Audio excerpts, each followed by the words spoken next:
श्री शिवाय नमस्तुभ्यम। हर हर महादेव। दोस्तों, आप सभी लोग जानते हैं कि 25 जुलाई 2024 को पड़ रही है गुरुवार पंचमी तिथि। दोस्तों, ये जो गुरुवार है श्रावण महीने में पड़ने वाला सबसे बड़ा गुरुवार है, क्योंकि यह श्रावण के दिनों में पड़ रहा है, जिसका बहुत ही बड़ा और विशेष महत्व होता है। और ऐसा दिन पूरे साल में सिर्फ एक ही बार आता है। और दोस्तों, आप सभी लोग जानते हो कि गुरुवार पंचमी का अगर सबसे बड़ा कोई उपाय है तो वो 11 चावल के दाने वाला उपाय है। तो दोस्तों, इस गुरुवार की पंचमी तिथि के दिन आप लोगों को इस 11 चावल के दाने वाले उपाय को जरूर करना है। बहुत सारे लोग होंगे जिन लोगों ने इस उपाय को न किया हो, मतलब पूरा साल निकल गया, उन्होंने किसी भी दिन इस 11 चावल के दाने वाले उपाय को न किया हो। पर दोस्तों, आपके पास एक आखिरी मौका बचा हुआ है, जो कि 25 जुलाई के दिन। तो इस दिन आप लोगों को इस वाले उपाय को जरूर कर लेना है, भले ही आपने पूरे महीने भर इस उपाय को न किया हो। पर अगर आपने इस श्रावण महीने के गुरुवार पंचमी के दिन अगर इस वाले उपाय को कर लिया, तो आपको इस उपाय को करने का वो फल मिलेगा जिसकी आपने कभी कल्पना भी नहीं करी होगी। इसीलिए आप लोग इस वाले उपाय को एक बार जरूर कर लेना, ताकि आप लोगों के हाथ से यह मौका न जा सके और आपको इस उपाय को करने का फल मिल सके। दोस्तों, यह उपाय पंडित जी ने अपनी अभी की ही श्री शिव महापुराण की कथा में बताया है, जिस उपाय को आज हम आपको बहुत अच्छे से समझाने वाले हैं। इस वीडियो को देखने के बाद इस उपाय को समझने के लिए आपको कोई और वीडियो को देखने की जरूरत नहीं पड़ेगी। तो चलिए दोस्तों, उपाय को शुरू करते हैं। देखिए, यह इस श्रावण महीने के गुरुवार के दिन यह इतना खास होता है, इतना महत्वपूर्ण होता है। देखा है, कभी कभी बड़े बड़े पूजा पाठ अनुष्ठान से जो मनोकामना पूर्ण नहीं होते, वो श्रावण महीने के दिन एक छोटे से उपाय करने से ही आपकी मनोकामना पूर्ण हो जाती है। और बहुत सारे लोगों ने इस उपाय को किया भी है और उनको इस उपाय को करने का फल भी जरूर मिला है। अगर आप लोग भी इस उपाय को करना चाहते हैं तो आप इस उपाय को पहले अच्छे से समझ लेना, सुन लेना, उसके बाद करना। आपको इस उपाय का फल जरूर मिलेगा। और इस उपाय को कर लेने से आपके घर में चाहे किसी भी प्रकार की दुख और समस्या क्यों न चल रही हो, आपको उसका कारण भी नहीं पता है कि भाई यह समस्या किस कारण से चल रही है। उसका कुछ भी कारण हो सकता है, जैसे पितृदोष हो सकता है या किसी भी तरह का मंगल दोष भी हो सकता है। तो इस दिन आप लोगों को यह वाला उपाय कर लेना है। यह एक ऐसा उपाय है जिस उपाय को अगर किसी विशेष दिन पर किया जाए तो भाई उस विशेष दिन का जो है वह तो हमें मिलता ही मिलता है। पर हमने उस दिन पर इस उपाय को किया है तो हमें उससे भी बड़ा फल मिलता है, और फल बहुत जल्दी मिलता है, क्योंकि आप इस उपाय को बहुत ही बड़े और विशेष दिन पर कर रहे हो। तो चलिए अब उपाय के बारे में बात करते हैं। लेकिन उससे पहले आप लोगों को यह जानना आवश्यक है कि आखिर यह उपाय किस समय करना है, किसको करना है और कैसे करना है। तो चलिए हम आगे आपको वीडियो में एक एक करके बता देते हैं। लेकिन उससे पहले अगर आप लोग हमारे चैनल पर पहली बार आए हैं या फिर मेरी आवाज पहली बार सुन रहे हैं, तो हमारे चैनल को सब्सक्राइब जरूर कर लेना और इस वीडियो को लाइक करके कमेंट बॉक्स में श्री शिवाय नमस्तुभ्यम ओम नम शिवाय जरूर टाइप कर देना। तो दोस्तों, इस 11 चावल के दाने वाले उपाय को हमें इस गुरुवार पंचमी के दिन कैसे करना है, किसको करना है, किस समय करना है और कहां पर करना है, ये सारे सवालों के जवाब आपको इस वीडियो में मिल जाएंगे। और जो ये वीडियो देखेगा भाई, उसको 11 चावल के दाने वाला उपाय जरूर करना चाहिए, क्योंकि इस दिन एक चावल के दाने का भी बहुत ही बड़ा और विशेष महत्व होता है। और जब बात आ जाए 11 चावल के दाने की, तो यह सोने पे सुहागा वाली बात हो जाती है और ये एक बहुत ही बड़ा उपाय हो जाता है इस गुरुवार पंचमी का। तो अब दोस्तों, इस 11 चावल के दाने वाले उपाय को आखिर करना किसको है, सबसे पहले हम लोग वो बात जान लेते हैं। तो देखो, घर की जो बड़ी माताएं बहनें होती हैं, उन माताओं बहनों में से कोई भी एक बड़ी माता बहन इस वाले उपाय को कर सकती है।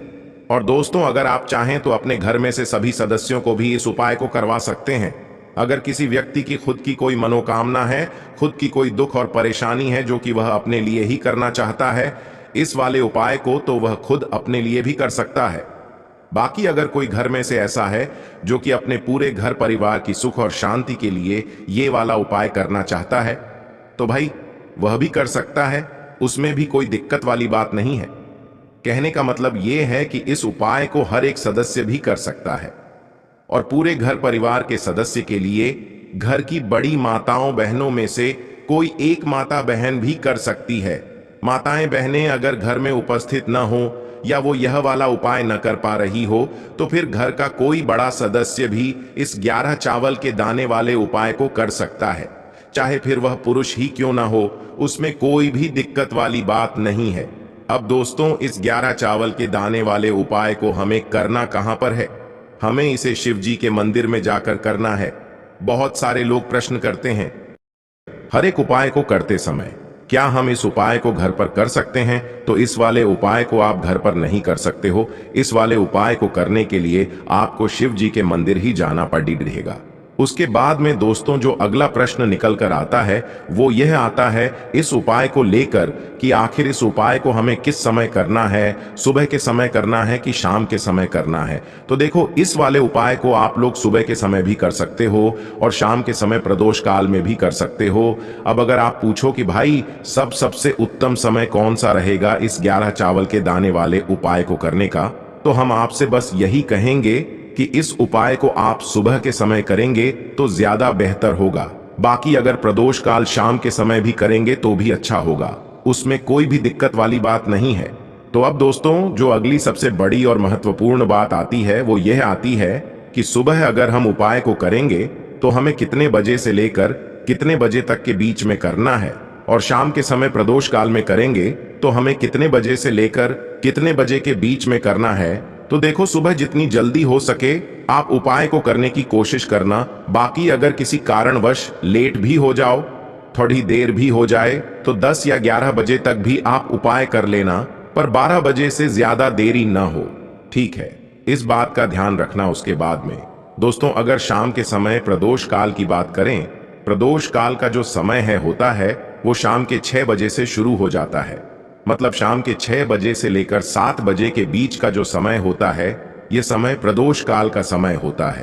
पर अभी जो मौसम चल रहा है इस मौसम में जो है शाम बहुत देरी से होती है, तो आप इस उपाय को 7 या 8 बजे के बीच में भी कर सकते हो। मतलब शाम के 6 बजे से रात 8 बजे के बीच में आप कभी भी इस वाले उपाय को कर सकते हो, उसमें कोई भी दिक्कत वाली बात नहीं है।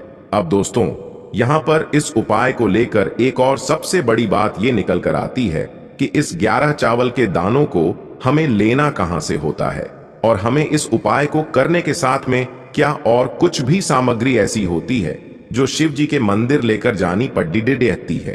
तो देखो यहां पर हम आपको बता दें, सबसे पहले आप लोग ये जान लो कि यह जो 11 चावल के दाने वाला उपाय है, सिर्फ और सिर्फ आप उपाय की सामग्री लेकर कभी भी शिव जी के मंदिर मत जाना, क्योंकि हमें भगवान के सामने यह नहीं दर्शाना है कि अगर हम भगवान शिव जी के मंदिर आए हैं तो अपने फायदे के लिए आए हैं। तो इसलिए जो भी पूजन सामग्री है उपाय सामग्री है, 11 चावल के दाने, इसके साथ में आपको पूजन सामग्री भी जरूर लेकर जाना है। देखो अगर सुबह के समय उपाय कर रहे हो तो सीधी सी बात है, 1 लोटा जल तो आप लेकर जाओगे ही जाओगे। वही 1 लोटा जल अगर मिट्टी का जल हो तो बहुत अच्छा रहेगा। मिट्टी का जल कैसे बनाया जाता है इसके लिए हमने पहले से बहुत सारी वीडियोस बना दी है। आपके पास इस दिन एक आखिरी मौका रहेगा मिट्टी का जल शिव जी पर चढ़ाने का और उपाय को करने का। बहुत बड़ा आपको इस दिन फल मिलेगा, तो इसलिए इस दिन हो सके तो भाई मिट्टी का जल चढ़ाना, तो अपने साथ में कम से कम 1 लोटा जल तो आपको लेकर जाना ही जाना है।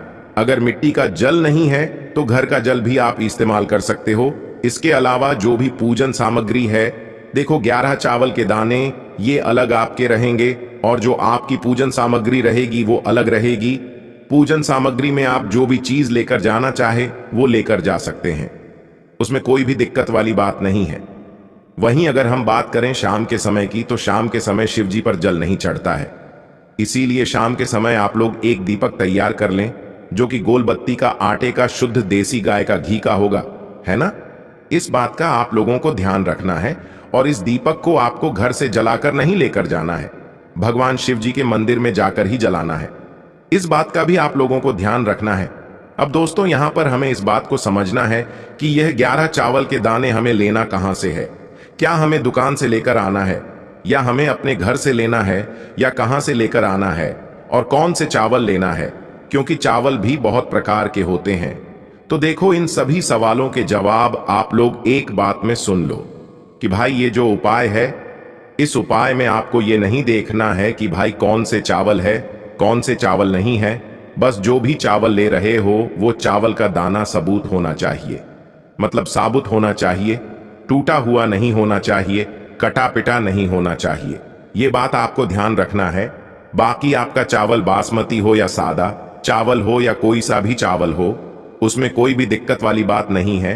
तो सीधी सी बात है कि आपके घर के रसोई घर में जहां पर आप भोजन बनाते हो, वहां पर जो भी चावल आपके उपस्थित हो, उन चावलों में से अपनी एक कटोरी भर लेना या एक मुट्ठी चावल अलग से निकाल कर रख लेना, क्योंकि हम 11 चावल ही यहाँ पर इस उपाय में लेने वाले हैं। तो हमें यह चावल के दाने गिनकर निकालने पड़ेंगे। इस बात का आप लोगों को ध्यान रखना है। तो अपने उस चावल की कटोरी में से या चावल में से 11 ऐसे चावल के दाने आप लोग निकाल लो जो कि टूटे हुए ना हो, कटे पिटे ना हो, जिनमें कोई दाग ना लगा हुआ हो, है ना। अच्छे साबुत चावल के दाने 11 दाने आप लोग निकाल कर रख लो और इन्हें किसी भी एक कागज की पुड़िया में या किसी एक छोटी सी कटोरी में आप लोग रख लो, ताकि यह सुरक्षित रहे। आपके एक भी चावल का दाना इधर उधर ना हो और आपका उपाय भी पूरा अच्छे से हो जाए।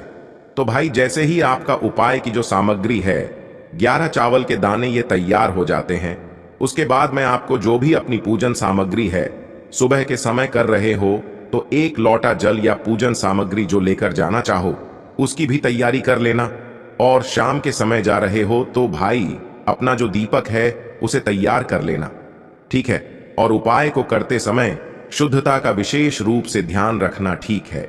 सुबह सुबह स्नान करने के बाद ही उपाय को करने की आप लोग तैयारी करना। उसके बाद अगर शाम के समय की बात करें तो शाम के समय आपको स्नान करने की जरूरत नहीं है, पर शुद्धता का ध्यान रखना है। आपको स्नान तो नहीं करेंगे, आप हाथ मुंह धोकर भी इस वाले उपाय को शाम के समय प्रदोष काल में कर सकते हैं। इसमें कोई दिक्कत वाली बात नहीं है। तो आप अपने उपाय की पूरी सामग्री तैयार करके आपके पास ही में जो आपका शिव मंदिर हो वहां पर पहुंच जाइए। सबसे पहले शिव मंदिर में जाकर आप लोगों को उपाय नहीं करना है, पहले भगवान के दर्शन करना है, भगवान से आशीर्वाद प्राप्त करना है। फिर शिव जी की शिवलिंग के पास में आना है।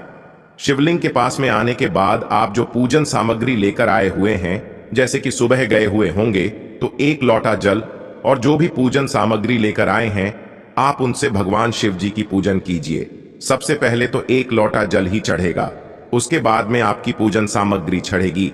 उसके बाद में अगर दोस्तों शाम के समय अगर आप इस उपाय को कर रहे हो तो अपने साथ में कम से कम एक जो दीपक है गोल बाती का जो आप अपने साथ में लेकर गए हो, उस दीपक को मंदिर में जाकर अपनी माचिस से जलाना है और उस दीपक को शिवलिंग के पास में रखना है, ठीक है। इस दीपक को रखने के बाद ही आप लोगों को अपना ये वाला उपाय शुरू करना है। और दीपक को ज्यादा पास में मत रखना, वैसे भी गर्मी पड़ रही है, भगवान शिव जी को आंच नहीं लगनी चाहिए, है ना। तो भाई जैसे ही आपकी पूजा अर्चना हो जाती है, आप भगवान शिव जी को प्रसन्न कर लेते हैं। उसके बाद में शिवलिंग के पास ही में आप कहीं पर बैठ जाइए, सामने या आसपास जिस जगह पर आपको बैठना हो वहां पर बैठ जाइए और अपने वह 11 चावल के दाने अपने सामने निकाल कर रख लीजिए, क्योंकि अब यहाँ पर उपाय को यहाँ पर करने की आपको तैयारी करना है। और इस तरीके से जब आप उपाय करेंगे, पूजन सामग्री करने के बाद, पूजन अर्चना करने के बाद, तो आपको उपाय का फल बहुत जल्दी और बहुत बढ़ा होकर मिलेगा। तो अपने 11 चावल के दाने अपने सामने निकाल कर रख लेना। और यह जो उपाय है यह आपकी सीधे हाथ की हथेली से होगा, इसलिए इस बात का भी विशेष रूप से ध्यान रखना है। तो सीधे हाथ की हथेली का प्रयोग करके ही आप लोग अपना इस वाले उपाय को करना। अपने सामने जो भी आपकी कागज की पुड्डियां है उसको खोल कर रख लो, या कटोरी है तो भाई उसे अपने सामने रख लो और अपने वह 11 चावल के दाने निकाल लो, ठीक है। उसके बाद में दोस्तों अब आपको क्या करना है कि शिवलिंग आपके सामने होगी, तो आपने वह 11 चावल के दाने एक एक करके आपको शिव जी के शिवलिंग के ऊपर चढ़ाना है। कहां पर चढ़ाना है? शिवलिंग के ऊपर चढ़ाना है और कहीं पर भी नहीं चढ़ाना है।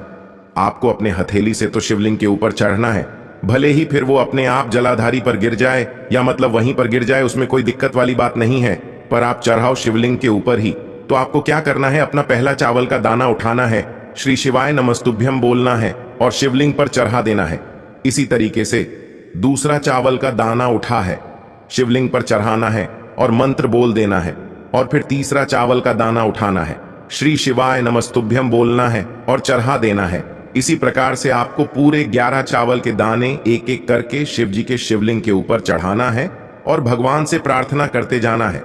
मतलब प्रार्थना तो आपको आखिरी में करना है, पर हर एक चावल के दाने को चढ़ाते समय श्री शिवाय नमस्तुभ्यम जरूर बोलना है। उसके बाद ही में यह चावल का दाना शिवलिंग के ऊपर आपको चढ़ाना है। जैसे ही आपके 11 चावल के दाने शिवलिंग के ऊपर चढ़ जाते हैं तो भाई उसके बाद में आपको क्या करना है, भगवान से अपनी मनोकामना बोलना है। मनोकामना भी कब बोलना है, जब आपका 11 चावल का दाना आपके सीधे हाथ की हथेली में हो और आप उसे चढ़ाने के लिए जा रहे हो। श्री शिवाय नमस्तुभ्यम बोलकर उस आखिरी चावल के दाने को शिवलिंग के ऊपर चढ़ा देना और भगवान से फिर अपनी वह मनोकामना बोल देना, जिस मनोकामना के लिए आप लोग अपना यह वाला उपाय कर रहे हो।